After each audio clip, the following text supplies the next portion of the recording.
But his delight is in the law of the Lord, and in his law doth he meditate day and night. Let me tell you about my great God. Hey guys, Pastor Tim here. Hope you guys are doing great. Hope you're ready to get your day started off in God's Word. We're in 1 Kings chapter 12. Solomon's reign has now ended, and now we move on to his son, Rehoboam. But if you recall, Solomon's reign as king did not end well. He did not end definitely on a high note. He was living in sin. He was taxing the people very heavily. He was more interested in gaining material wealth and just doing more building projects and building up his prestige and honor than he was anything about the Lord. But he has now passed away, and now these things are left to his son, Rehoboam. Now, if you recall, because of Solomon's sin, God chose another man to rule as king, and that was a man, Jeroboam. Now, don't get confused. Rehoboam is Solomon's son. Jeroboam is the man God chose to be king of the 10 other tribes in the northern part of the kingdom, what would become known as Israel. Now, before that happened, though, if you recall, Solomon tried to kill Jeroboam, and because of that, he fled and he went and stayed in Egypt. But now, since Solomon has passed away and Rehoboam, see, I'm going to mess up myself, guys, so forgive me.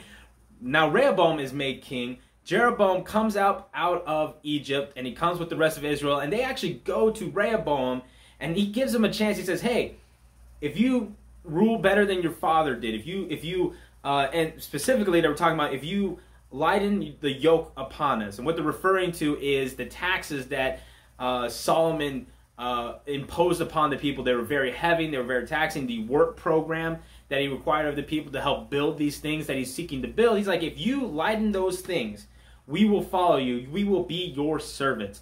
Now, Rehoboam is like, let me think about this for a second. And he says, come back to me in 3 days.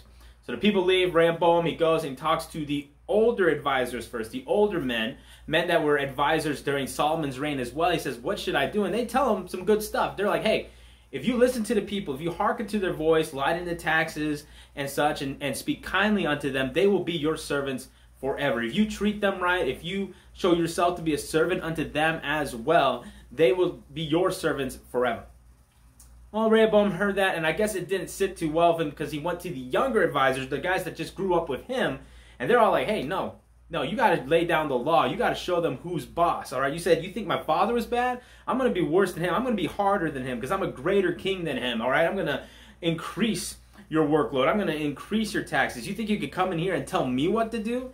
And these younger men just gave Rehoboam what was essentially terrible advice, but it sounded good to Rehoboam. And he took that, ignored the good advice of the older men, and he went and he told the people that very thing. He says, hey, you thought my father was bad? I'm going to be even harder than my father was against you guys. Well, this obviously did not sit well with Jeroboam and the rest of the northern tribes of Israel. And they said, you know, what do we have to do with the son of Jesse, with the son of David, with David's household? And they leave and they divide the kingdom. 10 tribes in the north now are under the rule of Jeroboam, and the 2 tribes in the south, Judah specifically mostly, and Benjamin, were underneath the reign of Rehoboam. All right, so they were now a kingdom divided, all because Rehoboam did not listen to the wise counsel of the older men, but listened to the selfish, self-centered counsel of the younger men in his advisory board. Now, the chapter doesn't end there. So Jeroboam, he was chosen by God to be this king, all right? He tried to give Rehoboam a second chance, but now he is finally king of the northern tribes of Israel, but he himself makes his own mistakes as well. He was fearful that the people, and having to go back down to Jerusalem, which was in Judah, to worship, he was scared that that would then cause the people to revolt against him, to turn their hearts back unto Rehoboam and the lineage of David, and then they would kill him and no longer allow him to be king. So Jeroboam, because of this fear, he decides to make his own temples, and he makes 2 golden calves.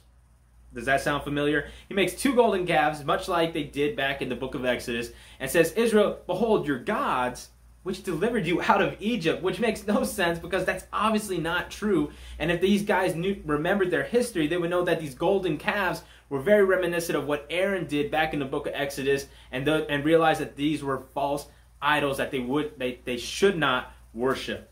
But this may be a sign of just how things have fallen spiritually under the reign of Solomon and himself worshiping false idols, because it became very easy for the people in Israel, in the northern tribe, to easily be like, all right, well, yeah, we'll just go to one of these golden calves, all right, and we'll just worship them instead. And because of this was a great sin before the eyes of God. And because of this, we're going to see in the later chapters, God will punish Israel, the northern tribe, Jeroboam, because of their sin. So we see a kingdom divided. We see people who are not making wise decisions. We see kings who are not making wise decisions and listening to terrible advice. All right, this is definitely just the decline, the downfall of the nation of Israel after the glorious reign of David and Solomon.